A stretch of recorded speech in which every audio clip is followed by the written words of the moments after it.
All right, well, thank you all again so much for coming. So starting with ECO 202, we are covering ECO 201, I'm sorry. Starting with ECO 201, we will be reviewing milestone number 3 tonight. Hi, Ellen. So Ellen Sloss is on the line with us. She is a fellow instructor here of economics, so she will help me keep up with your questions in the chat. Thanks, Ellen. And let me just make sure I get the right guide up for you guys. What I'm going to do, and I believe I did this last week as well, I'm going to pull up the entire final project guide, the entire final paper guide. So the reason I like to remind students that this is one big paper. So while you're submitting milestones as separate chunks of the paper, I do like everyone to keep in the back of their mind that this is going to become one submission and it should flow like one big paper, even though you're submitting different pieces of it throughout the term. So you'll notice that if you looked at this is the final project guide, the final paper guide. If you look at this and you compare it to the milestone guides, they're identical. It's just we've chunked them out. So we've taken the pieces that align with each milestone and just cut it there, and so you have those pieces aligned. But otherwise, the information in them is exactly the same. So we're going to scroll down to where we begin our discussion for tonight, which is on the elements covered in milestone 3. Now, so for ECO 201, we do have quite a few elements to get through. So I'm going to go through them briefly. And if you have specific questions, please ask those. I do want to try to get through everything. So I want to make sure that we have time to get through everything. So if I go over something a little quickly, please ask for a clarification. Or if there's just a question that you've had as you've been doing your writing and research that you want me to address, now's the time to bring it up. So the first section in milestone 3 for you all in ECO 201 is the costs of production section. And this is broken up into 2 elements that you're going to be graded on. So the first element asks you to analyze the various costs your company faces, their trends over time, and how they've impacted the company's profitability. So those are 3 important pieces to this one element that you're going to be graded on. And you really do have to hit each of these 3 pieces in order to get full credit. Especially by the time you get to the final paper where you've done your revisions and all your editing based on your instructor's feedback. So first thing, you need to analyze the costs that your firm faces. So we'd like to see you go into some level of detail here. Obviously, the more detail you can go into, the better chances you are that you're going to get full marks on your final draft. So, all companies have, some costs that they need to incur in order to provide their good or service, and it's going to look a little bit different for each company. So if I were running a dog grooming business, I would obviously need people to groom my dogs, and I would need some tools to groom the dogs, and I would need things like shampoo and brushes and things like that. So those would be the specific things that I have to spend money on as a business owner. Those would be the costs that I face. I'd also have some overhead costs, like, I need a space to do it in, and I need to pay utilities for that space, things like that. So those would be the costs that I face. And then you're going to want to look at the trends over time. So in my theoretical dog grooming business, I'd want to see, are the money that I'm spending on my employees, how is that trending over time? Is it staying the same? Is it going down? Am I spending less money on people because I don't need as many people because I found a way to do it more efficiently with fewer workers? Am I spending more on labor because I'm paying them more per hour now? Is the dog shampoo that I'm using to wash the dogs, has that price gone up? Has it gone down? So those are the sorts of things we mean when we say their trend over time. And then lastly, how has that impacted the company's profitability? That's the part where a lot of students tend to miss out on this one. They talk about all the costs, but then they forget about the profit part. So the really important thing that I like to point out to students here is that your costs can increase even while your profit increases. So again, if I go back to my sort of silly dog grooming example, I need to buy shampoo. The more dogs I wash in my dog grooming business, the more shampoo I'm going to need to buy, and the more people I'm going to need to hire to wash these dogs. So the more business I have, the more costs I'm going to have. Those are some examples of my variable cost. So if I have a business that has a high proportion of my costs are variable costs, meaning that they're going to go up with every individual sale that I make. Every dog that comes through the door, I have to use more shampoo on, so that's more shampoo I have to buy. I might be making more money as I'm spending more money. So it's not that the costs have necessarily taken money out of my profits. Or it could be that maybe your costs did go up over time because the shampoo for the dogs is getting more expensive and the labor is getting more expensive. But since I was able to increase the price of a dog shampoo that I sell to my customers, I was still able to stay just as profitable as I was before because of the price increase that I passed on to them. So my cost increased as a business owner. I increased the price that I sell my services to my customers, and my profits stay the same, even though I'm spending more on those inputs. So that's one example of how you can compare what you see happening with the costs to what actually happens with profits. So it's really important for us to remember that profit is a function of not just cost, but also revenue. So if revenue is increasing faster than your costs, then your profit's gonna continue to go up. If the opposite is true, if revenue is increasing not as fast, or is even going down, and your costs are increasing, then your profit's gonna go down, and you might even get to the point where you lose money and you're not profitable at all.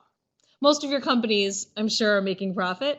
Most of the companies we pick are very successful companies, so usually we don't encounter that. But you might notice that the profit margin does go down. So maybe they were making, their net income is 10% of their revenue, and now it's down to 8% of their revenue. So those are some ways that you can look at it. You can look at it as in percentage terms, and you can look at it in solid dollar terms as well. All right, so we've got some questions here, and I see Ellen is tackling them. So Jennifer asks if she contacts the company. Jennifer, if your company is so this goes for everybody. If your company is publicly traded, you should be able to find old annual reports. So in the latest annual report, which should be from 2016, where you can get all of their cost information, which is outlined here, and we have the video to help you understand how to read the income statement. Usually it gives you a couple years, some 3, some 5 years. So if it only gives you 3 years, just go back a couple years, get like the 2014 or 2013 annual report, and then that will give you 2012 and 2011.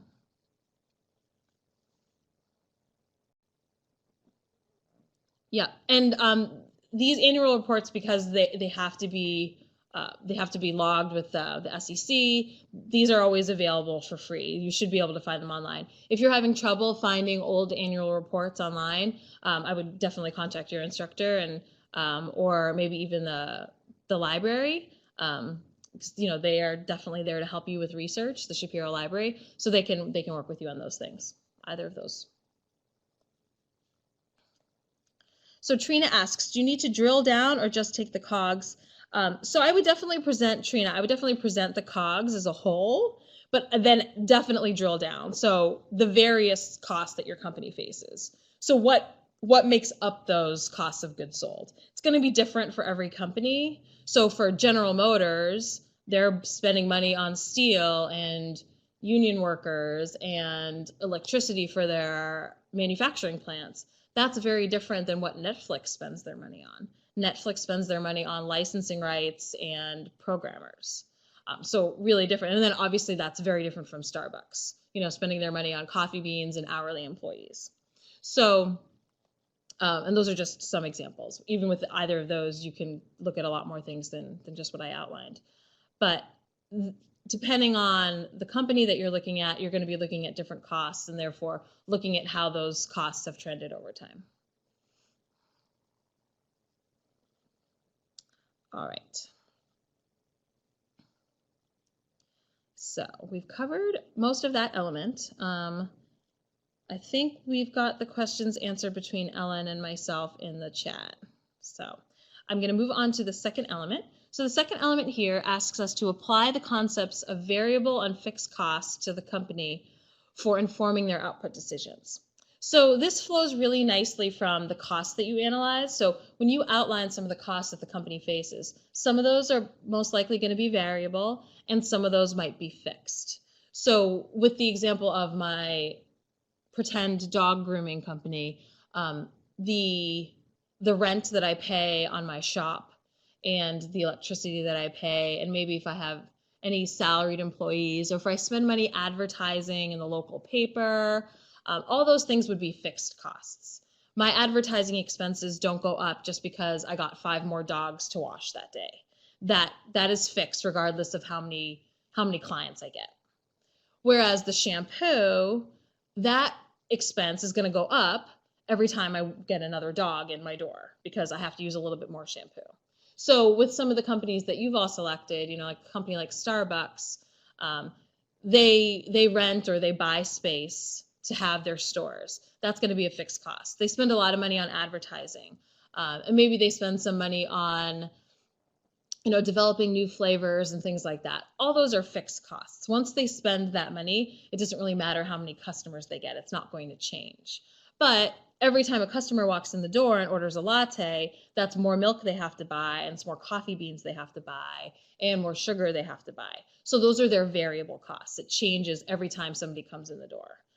So the balance between variable and fixed costs is going to look a little bit different for each company. And it's gonna impact how they make their decisions, how much they want to grow, or how many customers they need to maybe break even or make a new investment worthwhile. So when you incur a fixed cost, you want to make sure that you can spread those costs out over enough people to make it profitable, to recoup those costs that you spent. With a variable cost, you know that every time you make a new sale, that cost is going to go up. So you want to make sure that you're at the right level of output, that you're not digging into your profitability. So we looked at that when we studied our cost curves, that there's that sweet spot where you maximize your profit at a certain level of output. And once you go beyond that, your variable costs start eating into your profit, and it doesn't make sense to produce more than that. So that's where companies are trying to make that decision, and they want to be in that sweet spot where they can maximize their profit. So it's going to be a different calculation based on what their variable and fixed costs are. So you're going to speak to that and see how they try to manage those costs. Anna, great question. So Anna asks if Netflix contracts would be considered fixed costs. And yes, that's true. So when Netflix decides to create a new show like House of Cards, well, it's not new anymore, but when they create their own show like House of Cards, if one person watches it or 100 million people watch it, it doesn't change how much it costs them to create House of Cards. Or the same thing, if they want to get the rights to show Game of Thrones last season, that's going to be the same price regardless of how many customers they have. So those would be considered fixed costs. All right. So we've got some, just as we always do, we've got some links here to help refresh your memory about fixed versus variable costs and how to distinguish between those. So please try to make use of that. And if you're unsure about which category any cost would fall under, that's the kind of thing you can just shoot your instructor a quick email, or even better, post it in your general discussion board in your class, because if you have that concern, chances are other students in the class have the same question or similar kind of question, and then everybody can sort of start discussing it and you can get an answer there.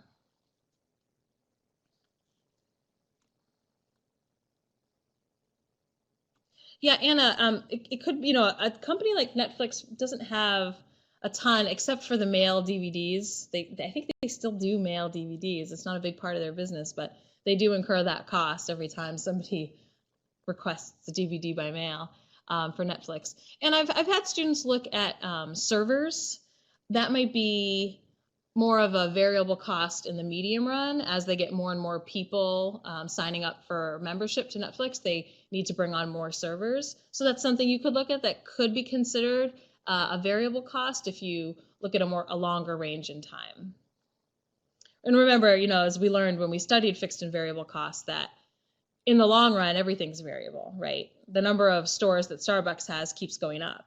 We consider that a fixed cost in the short run, but in the long run, everything is variable.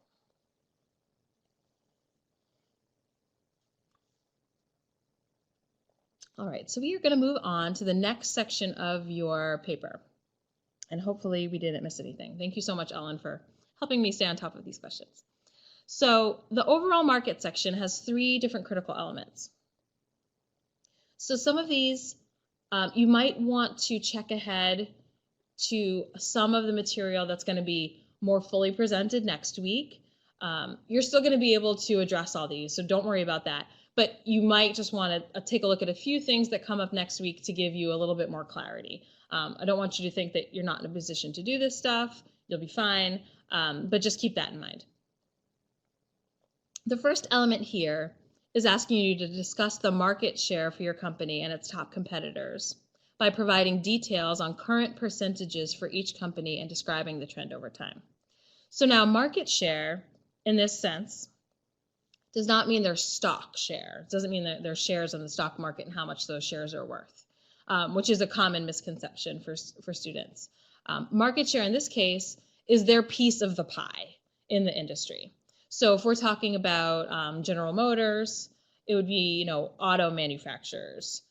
How much of all the cars sold in the United States or in the world, however you want to look at the market. If we're just looking at the US market, then US. What piece of the sales pie is General Motors? So if it's, I'm just going to throw out a number that's not accurate at all, I'm sure, $100 billion in a year. How much of that went to General Motors for their sales? How much went to Chrysler? How much went to Ford? How much went to Toyota? How much went to Honda? How much went to Kia? That's their market share. So you want to find out what that is currently, or, as recently as you can, 2016 or 2015, hopefully.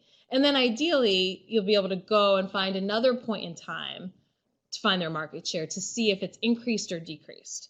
So if you find a company, your company might have, let's just throw out a number, say 50% of the market share. So that would be a big chunk of the market. They control half the market for whatever good or service they produce. You'd think that's great news. But if previously they had 75% of the market share, then that would be not so good.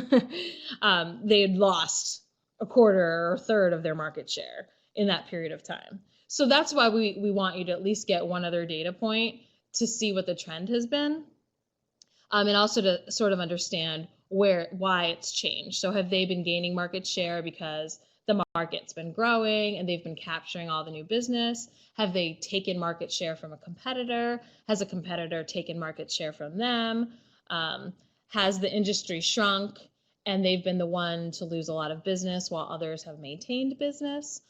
Those are sorts of the different ways that market share can change over time, because the size of the pie changes, and also the pieces of the pie, how much each company gets, will change as well. So that's what we want you to investigate in this section.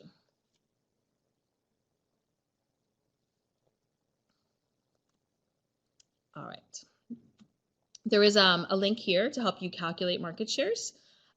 Sometimes students do have a little bit of difficulty finding the numbers. So if you Google your industry and you say market share General Motors, market share Netflix, and you're having trouble getting data on your company and its competitors, what I would recommend that you do is you can Google sales for my industry. So automotive sales, if you're doing a company like General Motors or a car company, automotive sales, US 2016.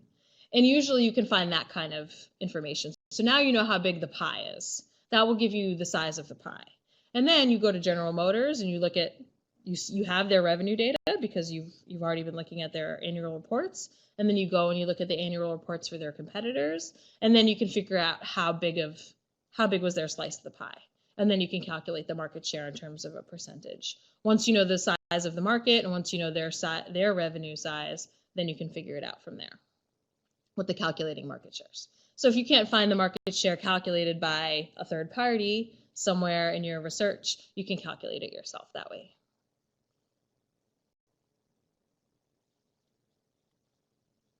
Yep, Bill, macro will start at 9 o'clock, so feel free to hang out with us until then, or you can go grab a snack and join us here in a little bit. So the next element here is barriers to entry. So this one is asking you to analyze the barriers to entry for your firm. This concept is covered in chapter 14, so we have a link to that here where you can cover it. It's a pretty straightforward concept, so feel free to just skip to that chapter in your textbook, review this video. The barriers to entry are broken down by different types of barriers to entry, and then within those, you can get more specific. So review those, see which ones apply to your industry, and then you can discuss what that means for newcomers into the industry. Are the barriers low and that makes it really easy for new businesses to come in? Or are the barriers high and that's making it really difficult for new businesses to come into the market? And what does that mean for your company? So if obviously your company's already in the market.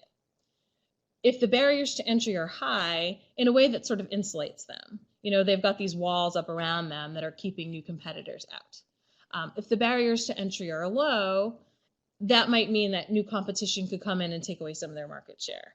So it might be something they have to consider.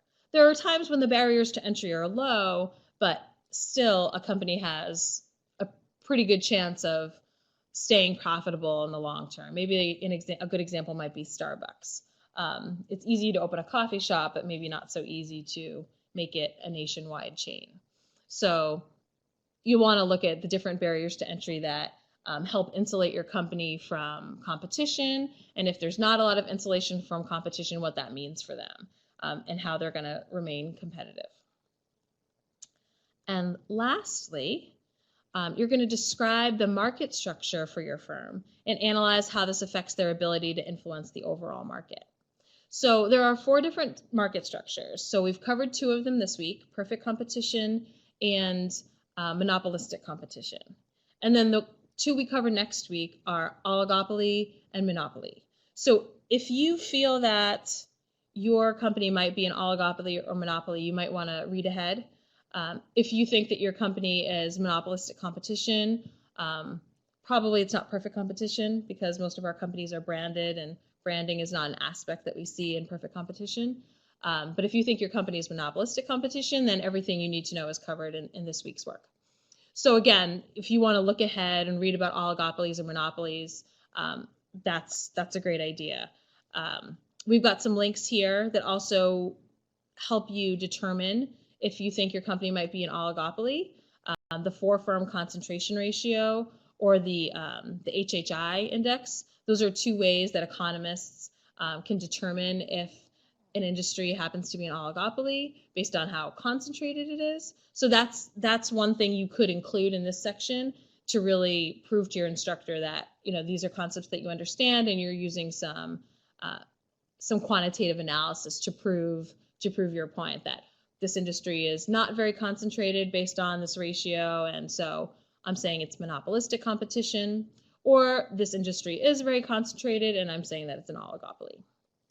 So those are some of the ways that you can support your decision about how you would characterize the market. And then you can also use the characteristics of the market above and beyond any quantitative analysis that you do to support your conclusion. All right, and lastly, you have your recommendation section. So your recommendation section has 3 different elements, and this is your chance to sort of pull things together that you've covered in your paper to make recommendations for the firm and explain those recommendations and how that's going to keep your firm successful going forward.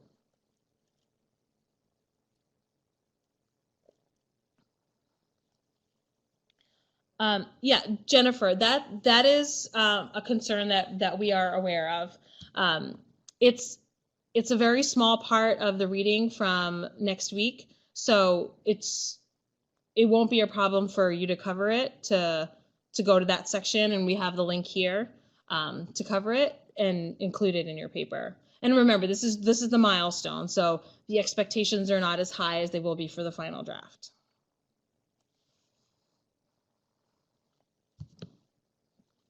So for our recommendation section, the first element here is asking you to develop a recommendation for how the firm can manage its future production by synthesizing the data presented.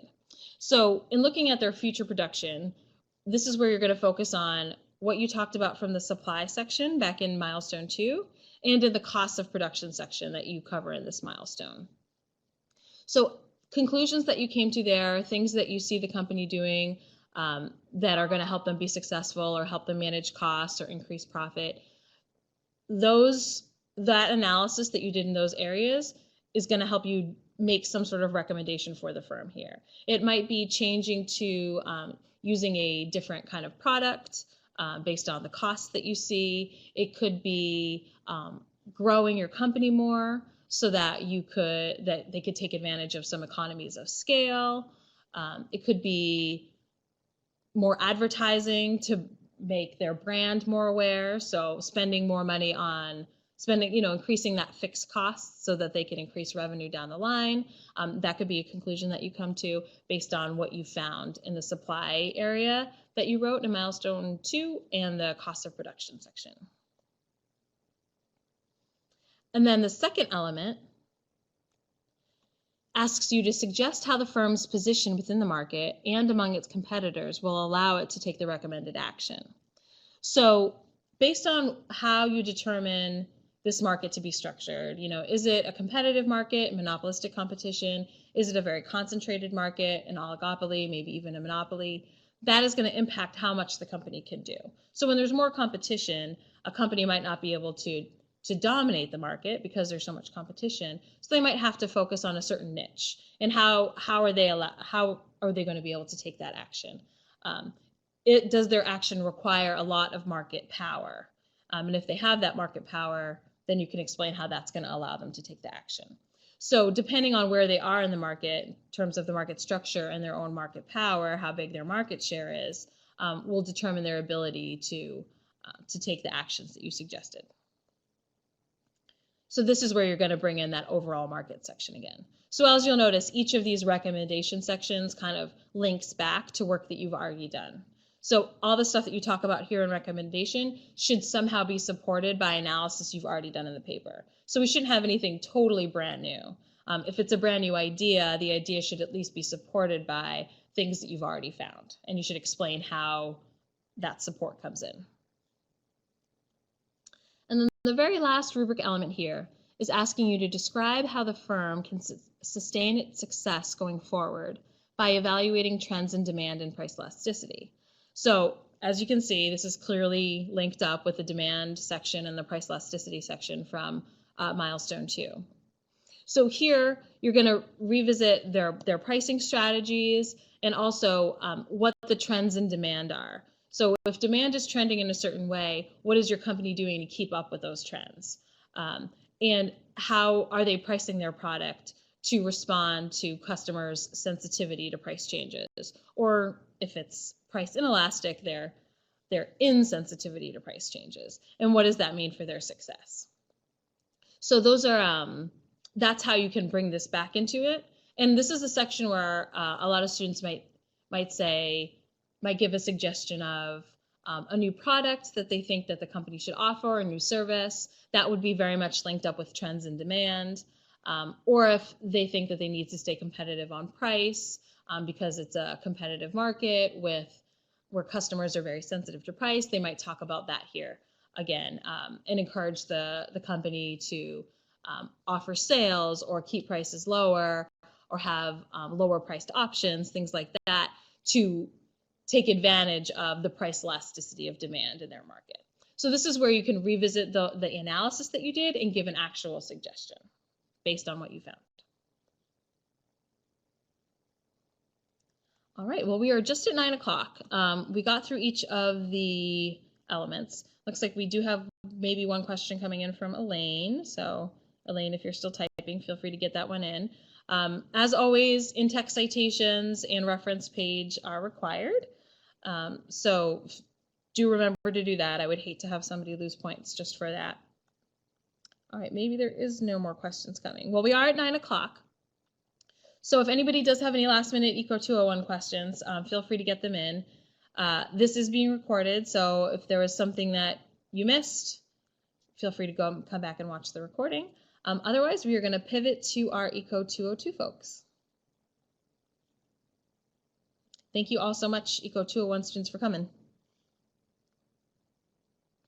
So really one quick question from Elaine, and actually this applies to Eco 202 students as well. Elaine asks, if you have received full credit for the first milestones, do you need to make corrections for the final?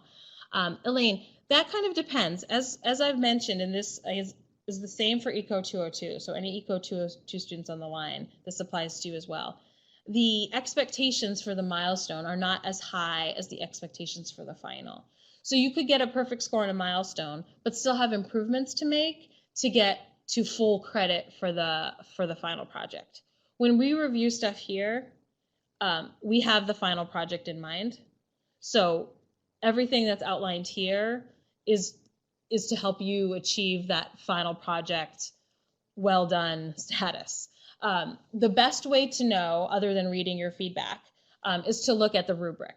So the rubric will tell you how to go from I got a perfect score on my milestone to how do I get that same score on my final project. And you'll see that in the rubric for the final project, it's called exemplary. So you can see that description and compare it to your own work and say, okay, does my work from the milestone still achieve this exemplary level here for the final project? And if you feel that it doesn't, then that's where you can make an improvement.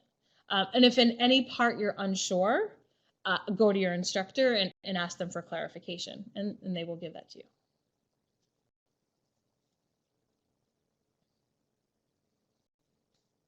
Yep, and ideally your instructor would tell you if you did well enough for the milestone, but that they still saw room for improvement for the final.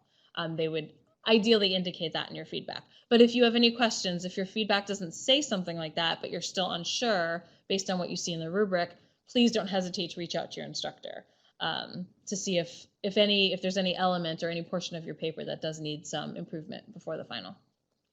Yep, so we've got 2.5 weeks until the finals due. So you can start, once you submit this, you can start looking through past milestones and see if you have any questions like that for your instructor. All right, we will go ahead over to 202.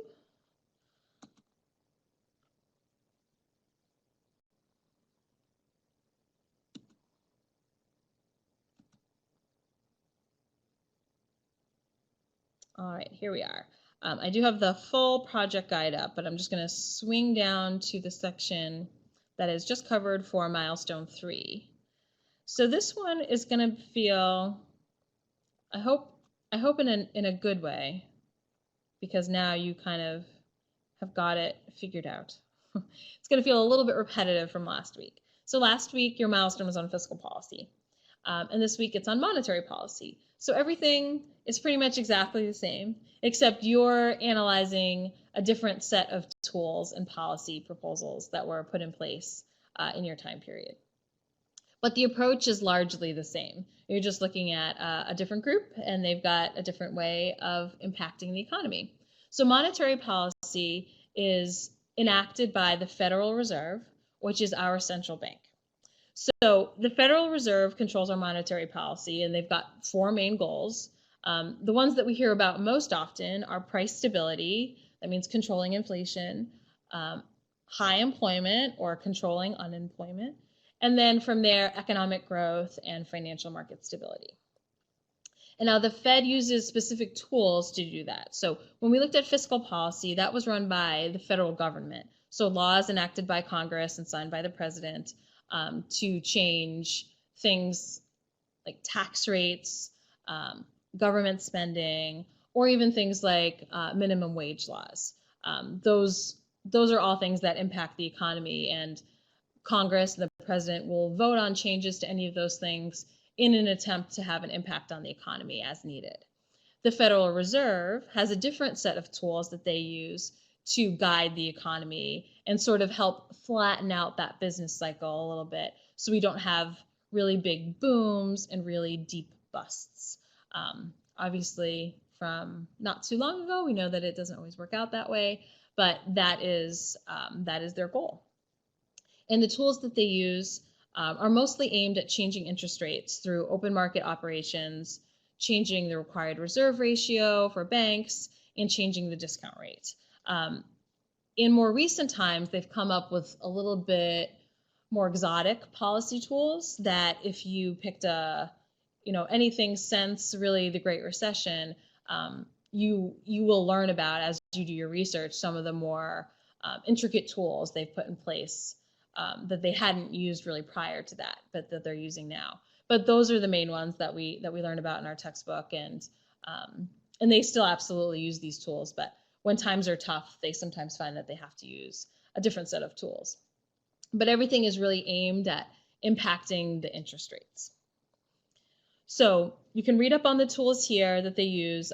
Like I said, we've got the links included here. We went over this in our last couple webinars. If you weren't here for those or didn't get to watch the recording, one thing to always note in PowerPoint, to get the hyperlinks to work, to check out all these video links and other links that we have to external resources, is that you do have to put the PowerPoint in slideshow mode, and then all these links become active. So you can review the policy tools here to get a better understanding of those. And we've also got a video link here as well.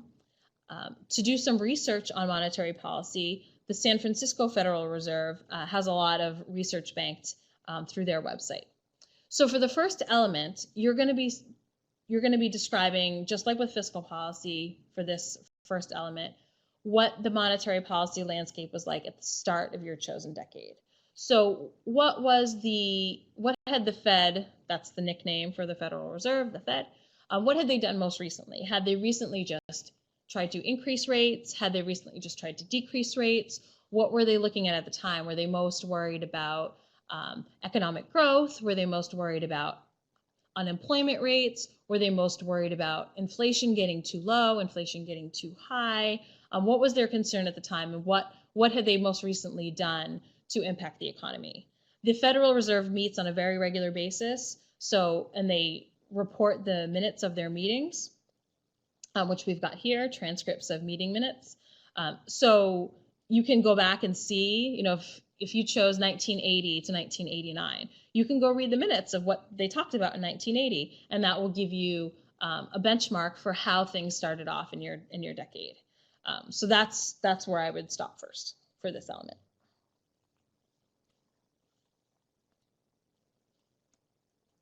And then once you've sort of set the stage with that first element, this is what the Fed was doing, this is what they were concerned about, this is why, then you're going to go and describe their policy actions throughout the decade. So like I said, the Fed meets on a regular basis. They don't always take specific action. Sometimes they're just kind of in a waiting pattern where they want to see if waiting for certain changes to occur in the economy before they take an action, whether that's to increase rates or decrease rates. So you can go through the minutes and see why they, as they take those changes, what the change was and why did they do it. So just like we did last week, we talked a lot about using our models to explain why the action will do what it intends to do. So if the Fed is raising interest rates, why are they doing that? What economic impact is that trying to have? And the models will help you explain that. We've got a couple that you could use here. Again, the aggregate demand, aggregate supply model can be used here to explain why the Fed would try to increase interest rates and what impacts we would expect that to have on the economy, either on economic growth, output, or on price level. Or you can also look at the supply and demand of money model. That looks a little bit more specifically at how the interest rate comes into this equation. So how the supply and demand of money is connected to the interest rate, and then how that leads us into aggregate demand overall. So those are some of the things that you can use to explain the Fed's tools and their decisions. And you might need to talk about more than one Fed action. You could have picked a time period where the Fed was very active and they're tweaking a lot of things to try and move that interest rate throughout the decade to respond to changes in the economy. And you might have a time period where the Fed is not doing a lot and they're just doing a lot of waiting and not changing much, in which case maybe you'll just have one or two things to really analyze. And the last one here, just like with the fiscal policy section, is to look at the monetary policy impact. So you're going to see if the actions that the Fed took were effective and how they impacted households and businesses during that time. So it's very easy to tell, or I shouldn't say very easy, but of course in hindsight, we're always looking at this knowing the result of what happens. We're able to look at the macroeconomic data to see if the policies met their intended goal. If the policy was to lower unemployment, like after a recession, then we can see, did the unemployment rate go down, or did GDP growth increase, or did inflation go down? We can very easily see if those things happened. You've already collected that data from your Milestone 1, so you can just reference back to that and see if the policy actions achieved their goal. And then you're also going to want to talk about how the policy impacted households and businesses. This is outlined in the rubric. It's not specifically bulleted here, but I do want to call that out. So when the Fed raises rates, that obviously has an impact on you and I and on businesses. So we're looking for you to explain what that means here in this section. Or, if they reduced rates, what did that mean for households and businesses? How did people react? How did it impact their lives? And how did it impact business owners?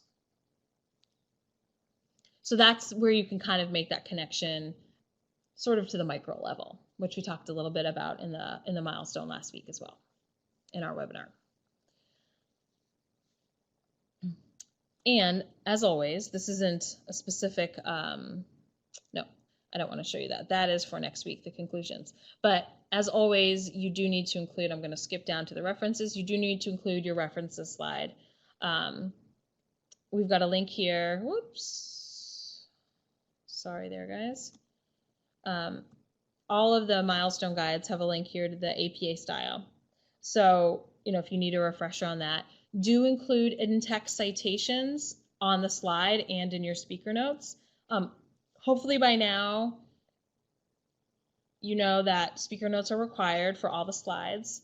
The bulleted stuff, the main points are going to stay on the slide, and of course any graphs or any images will be on the slide itself, and then your explanatory detail will be in your speaker notes. So just like if you were presenting this to your classmates in a face-to-face class, you would show the slide, but then you'd talk a little bit more. You wouldn't just read the slide to the class. So that's what your speaker notes would do. Your speaker notes is kind of like what you might say if you were up in front of a group of people presenting this. Both of them, because these are written submissions, both the speaker notes area and the slides themselves do need in-text citations. So anytime you get information from somewhere, just like if you were writing a paper, you're going to cite that information. So your in-text citation is going to come, underneath a graph that you borrowed from an external site, or if you got the data from an external site, you would still have an in-text citation for the graph you created. Any other information you got about a policy, or if you want to quote something from the Federal Reserve meeting minutes, you would give an in-text citation there. And then anything that has an in-text citation should of course have the full reference here on your reference page. So Marianne has a question about when you submit your paper, it goes through a plagiarism tool. The first time I got a 3%, the second time I got a 33%. And I believe that was because I had a lot of photos. Is that okay? Yeah, photos are fine, and it's fine for you to borrow photos. You will get a report, and I believe students have equal access to this as the instructor does. Correct me if I'm wrong, students and Ellen, and anyone else on the line if I have some other faculty on the line, that you can see your report and see exactly what's matched. So if you're using a lot of graphics that you borrowed from sites, if you're citing them properly and they're relevant to your paper, it's okay if they take up a big chunk of your paper, because we don't, obviously all this data that you're getting, whether you put it in your own graph or you borrow it from a graph that you found somewhere, we know that you're not coming up with it on your own. it's data that you're of course you have to go out and get. You're not writing your own thoughts when it comes to that sort of thing. So if that's where the bulk of those matches are coming from, that's fine. If that's just a small percentage of it and a lot of your matches, even if you're putting things in quotations and citing them properly, if a lot of your match, especially in your speaker notes, is just text that you're writing, I would highly encourage you to try to paraphrase some of those things so that you're still getting the idea from a source, but you're putting it in your own words. We don't want 33% of the words that you write to be a match to somebody else, even if you're putting them in quotations and properly citing them. We would like for you to put as much of the writing as you can in your own words. But yeah, graphics and everything is fine as long as they're properly cited. Yep, and paraphrasing, like Ellen says in the chat, still does have to be cited.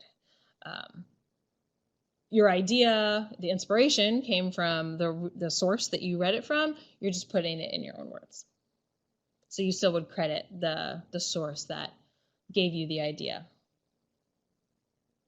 Yep, so if you saw, Marianne, you'd have to download the report from Blackboard. I know how to do it as a faculty member. To be honest, I don't know what it looks like from the student side. And if I had a resource to share with you, I would. And I think now that you're bringing it up, that's maybe something that I can talk to advising about. And so faculty have access to it, so if students are curious. But since I don't have it for you right now, I would encourage you to either go to your advisor and they can walk you through how to get the report so you can see what's matching up to get to that 33%, or call the help desk maybe, and they might be able to tell you how to do it.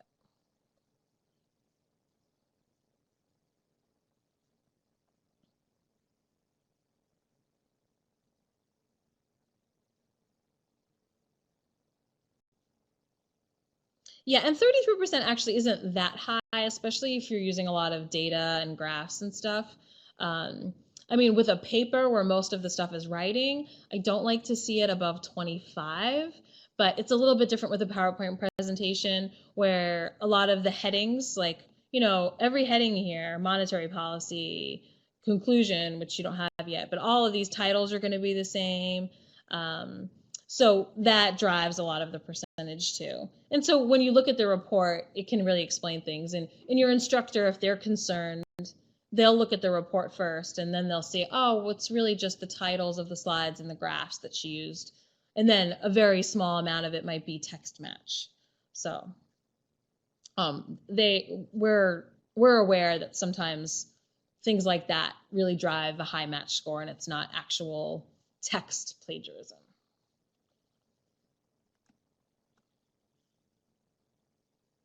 Yep, and citations themselves, yeah, pop up as similarity. That's a good point, Ellen. And even the reference page, we can turn off to exclude the reference page, or I think it still includes the reference slide in these with this tool. But that a lot of the times drives some of the match score is the reference slide. Yep. So if anybody is interested in looking at their match report and doesn't know how, my advice would be to go to your advisor and have them walk you through it. My bet is that they know how to do that. And if not them, then try the help desk. And from our end, I am very curious, and if there is a guide out there for students, I'll share it. I'll find it. I'll share it with faculty so they can give it to their students each term. Get it out there to more hands. Oh, Melora knows. Awesome, thank you. Even better. Yeah, I'm sure that there's something that, you know, shows you the advising is really good about that. They put together these documents, they show you the screenshots of exactly where to go. So that stuff is really handy for everybody to have.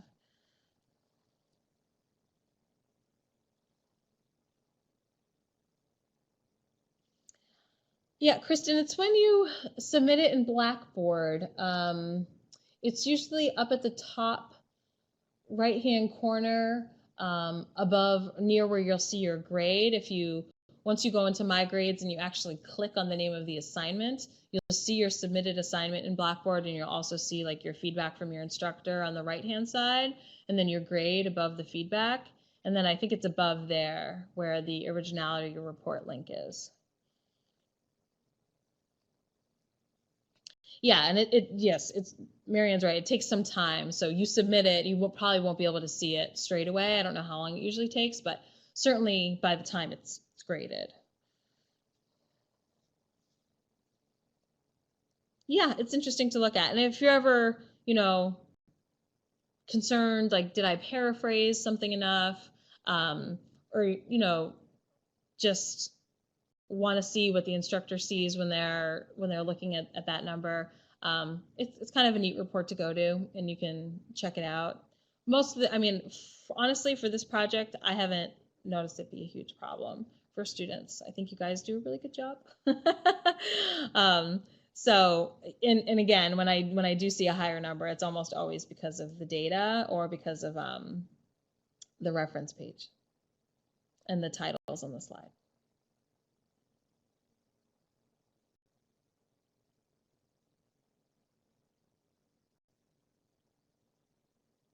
Yep. Yep. So we would never count that against you, you know, things like the titles and the reference page.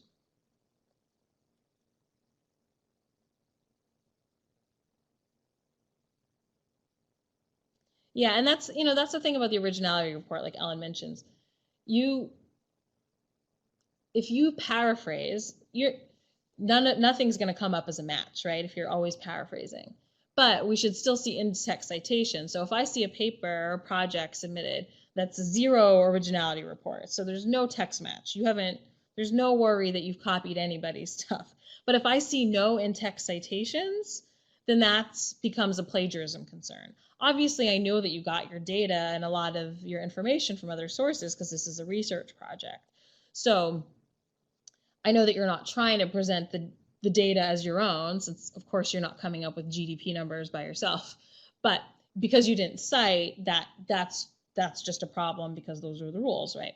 So as an instructor, even if you have a 0 originality report, I would have to come back to you and be like, there's no in-text citations in your speaker notes or on any of your graphs or any of your tables or any of your data. So just please go back and add those in and just let me know what your sources were for all this stuff. So there's different things going on when it comes to really maintaining the academic integrity and especially around plagiarism. So it's not just your originality report. But I think it sounds like you guys are on top of it. Marianne, for these, good question. Usually for this first one, monetary policy, usually that's just one slide.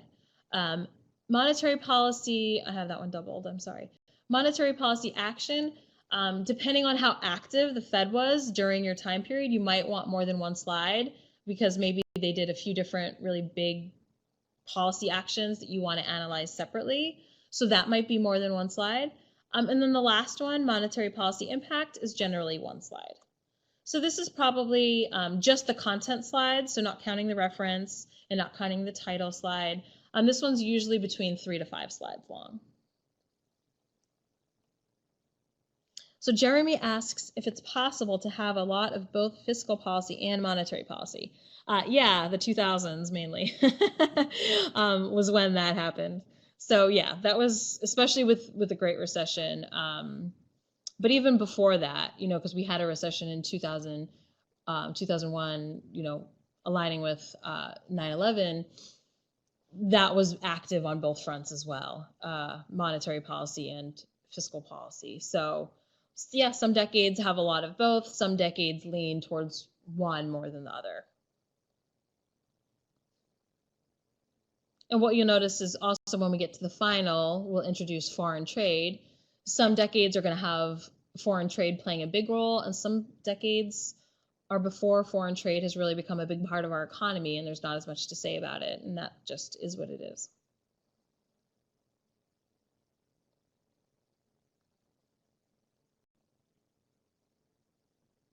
Yeah, so Jeremy, I'm sorry I missed that last sentence. The Fed was pretty active in the first decade of this century. So obviously interest rate setting in response to the first recession, they were active, but then even more so in response to the Great Recession in 2009. You'll want to look at, so anybody doing 2000 to 2009 or 2000 to 2010, which is technically 11 years, but a lot of students put it that way. You want to look at quantitative easing. That was one of those kind of new policy tools that they put in place in response to the Great Recession.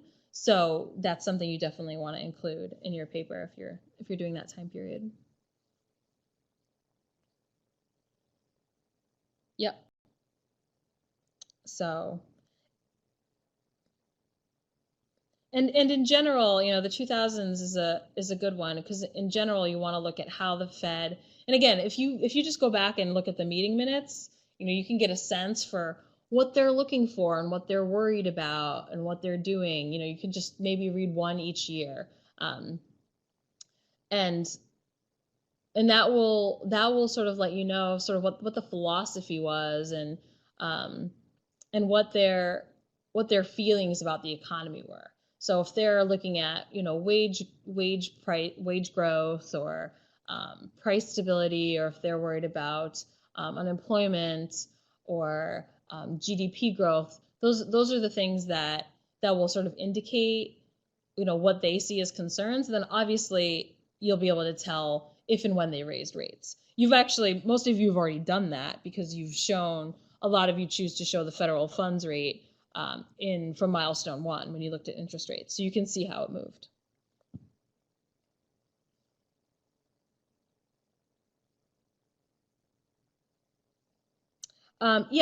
So Kristen, the story in fiscal policy in the 50s was, a lot of it was government spending. So they had the big highway spending program. So Eisenhower created the interstate highways, which not only was just an infrastructure bill that puts people to work and stuff, but had a long-term economic effect, of course. So building those networks of highways, when we look at that aggregate demand, aggregate supply model, if you remember from the textbook, there's the short run supply, aggregate supply, and there's the long run aggregate supply. So something like the interstate highway system actually increases our long run aggregate supply, because it gives us this whole new way to do business, and it increases business opportunities. Imagine Walmart or Amazon, huge companies, being able to thrive without the the interstate highway system. It wouldn't be possible. And just the movement of things in general, labor, other goods and services, made it really possible. So that was a huge fiscal policy. And a lot of people talk about the GI Bill as well as a fiscal policy from the 50s. And they had very high marginal tax rates in the 50s as well, much higher compared to what we have now.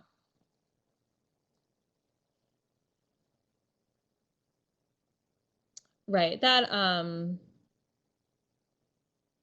yeah.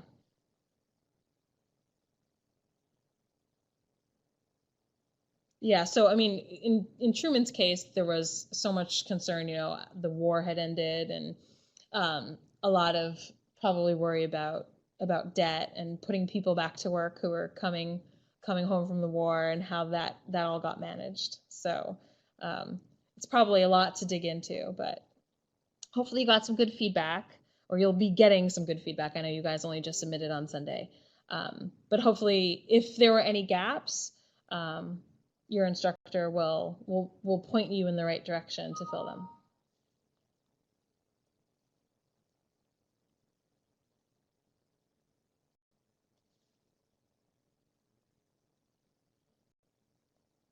Awesome. I actually think in that time period, the Federal Reserve might have been a little less active, and it was more about fiscal policy. I think there were some eras, and Ellen, feel free to chime in here too, where the Federal Reserve was a little bit more accommodating to what the White House and Congress were looking to do.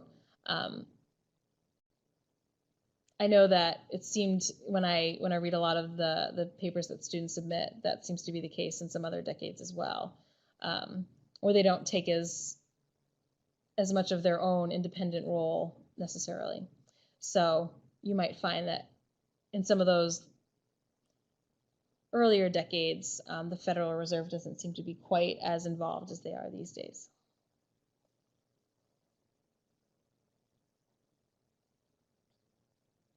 Yeah, so Jeremy, small changes happen to the target interest rate all the time. Well, not necessarily all the time, but they can happen throughout the decade. A small change is obvious, it's small.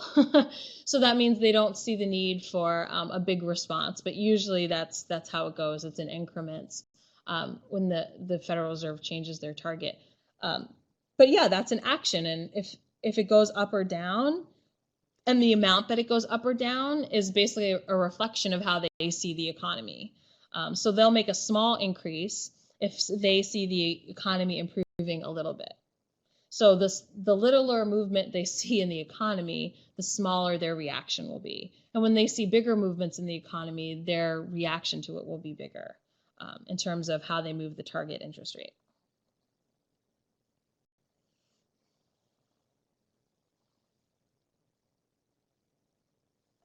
Yes, and Ellen does make a good point.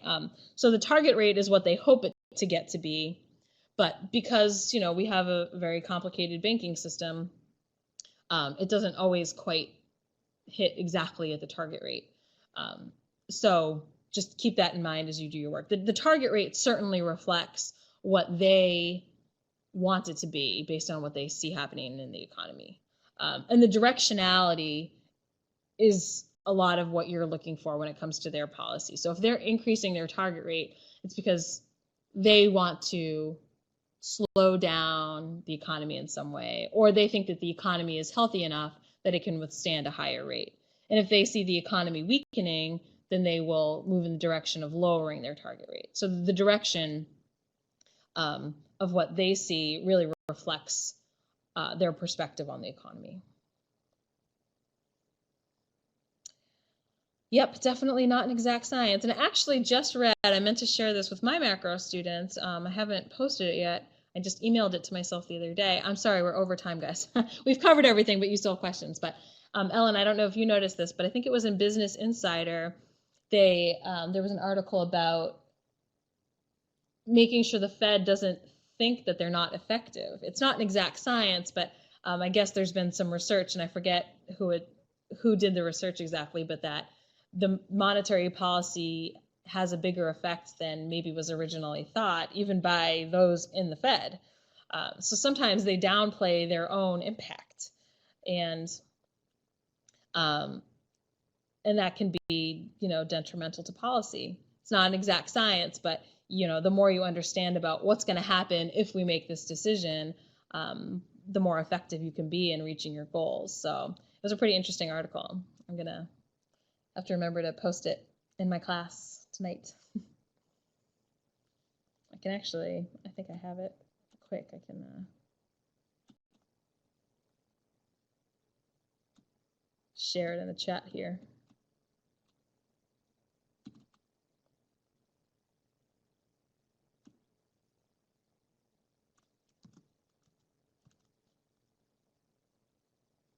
Yeah, here's the link. I think they must link to the research that was done that came out that prompted this article. So I haven't gotten a chance to read that yet. But it's an interesting idea to think that, if it's really true that is, monetary policy does it pack a bigger punch than anyone thought when it comes to impacting, firms and households. So they're always learning more.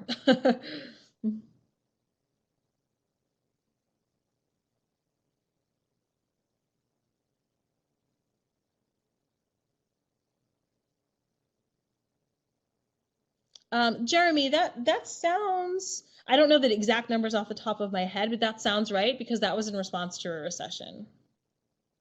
And I know that pretty much throughout, since that first recession in the 2000s, rates stayed pretty low, which sort of became a problem in the Great Recession because they were already at a fairly low point, and then they hit the zero lower bound and they couldn't go much lower. So those numbers don't sound wild to me offhand.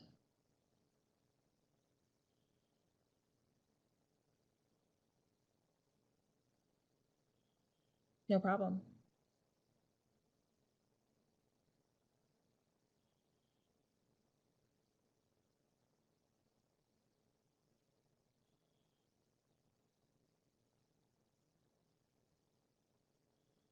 That's okay.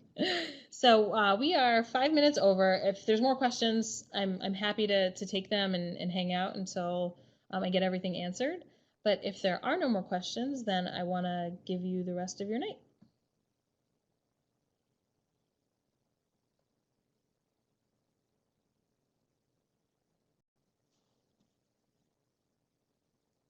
Well, thank you guys all so much for coming and for all your great questions. I'm sure that this is going to benefit your classmates who weren't able to attend tonight, but will watch tomorrow and share some of the decades that you picked and had questions about. So thank you guys all so much and have a wonderful night. Let's go Pats. This is the off season when I'm not a football widow, so you don't need to remind me about I love the Patriots, but I'm a football widow, so I kind of like to enjoy the off season. But everyone have a great weekend. Have a great rest of your week.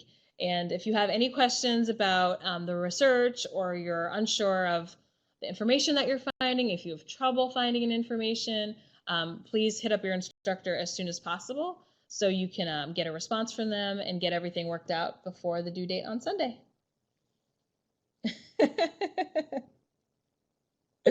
6 rings. He's going to need an extra thumb, that Tom Brady. So Melora, your final project is due in week 7 in 2 weeks from Sunday. Yep. There's a few more elements to add for the final project that we'll cover at our next webinar, which is 2 weeks from tonight. But for the most part, you're just going to be revising the slides that you've already done in the first 3 milestones based on feedback from your instructor.